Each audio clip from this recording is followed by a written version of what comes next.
Thomas Paine is an American writer who authored some of the most influential series of pamphlets in American history, specifically Crisis Number 1, which we will be overviewing.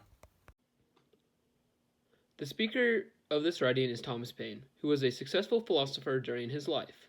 He was a very influential figure, and many people respected his opinions. He was a very prominent political activist and was very against Britain's rule over the colonies. He believed that the colonies should be self-governed and free from the tyranny of the British rule over them. Since he was such an influential figure, he was able to reach people that would not listen to less respected people. Paine is speaking to the colonial citizens at the time, and there were two major groups of these citizens. The Whigs, also known as Patriots, these were the people that wanted to break off from Great Britain. There was also another group called the Tories, also known as the Loyalists, who wanted to stay loyal to Great Britain. Paine uses an appeal to fear when he talks to the Patriots because he knows how much they hate the over-control and the mistreatment that they have dealt with from Great Britain over the past many years.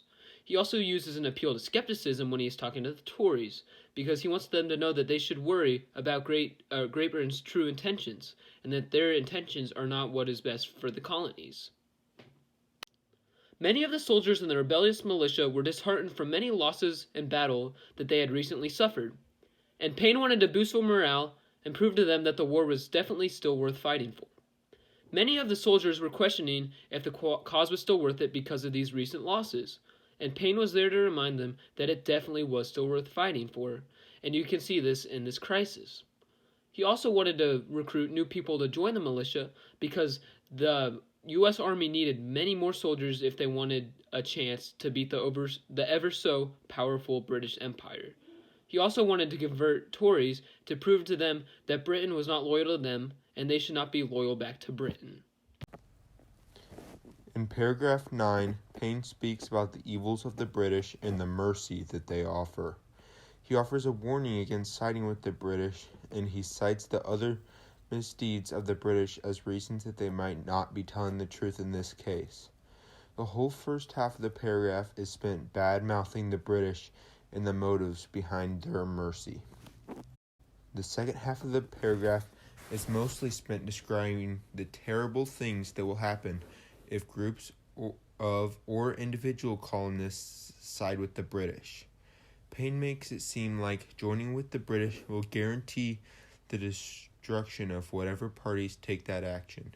He speaks of threats to unarmed colonists like natives, and he makes the point that if a group of colonists turn traitor, another group nearby will be angered and attempt to destroy the loyalists. The paragraph ends with a reminder of who is to blame for the tricks, how in Great Britain. In paragraph 9 of Crisis Number 1, Paine invokes fear into his audience by telling his audience the horrors which await them under the rule of the tyrannical British. Paine stated, "Were the back counties to give up their arms, they would fall an easy prey to the Indians."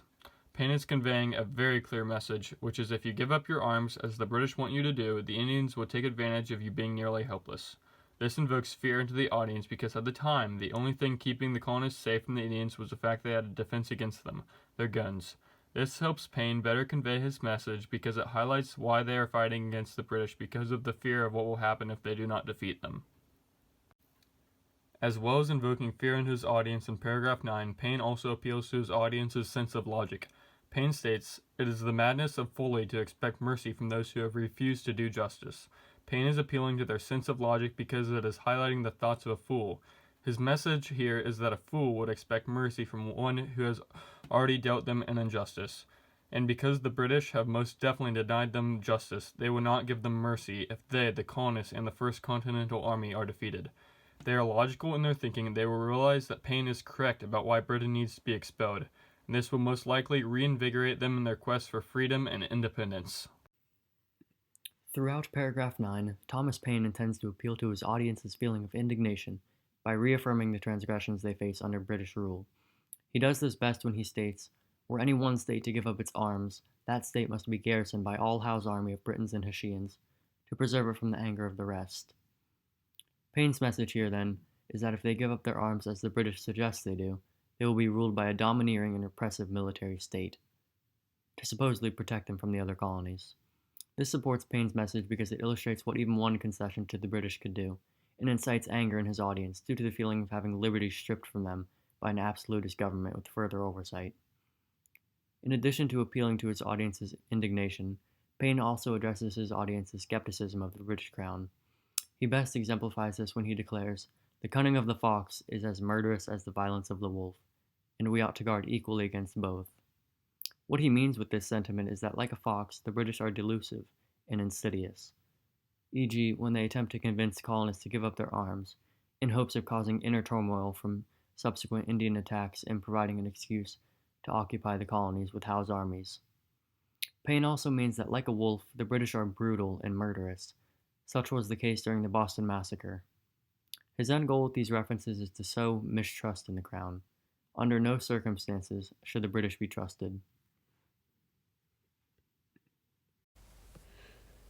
Through his writing, Thomas Paine is trying to destroy the relationship and trust between the colonists and Britain. Britain is already on the outs for many colonists, and this paragraph is attacking any pull Britain has left with the people from the colonies.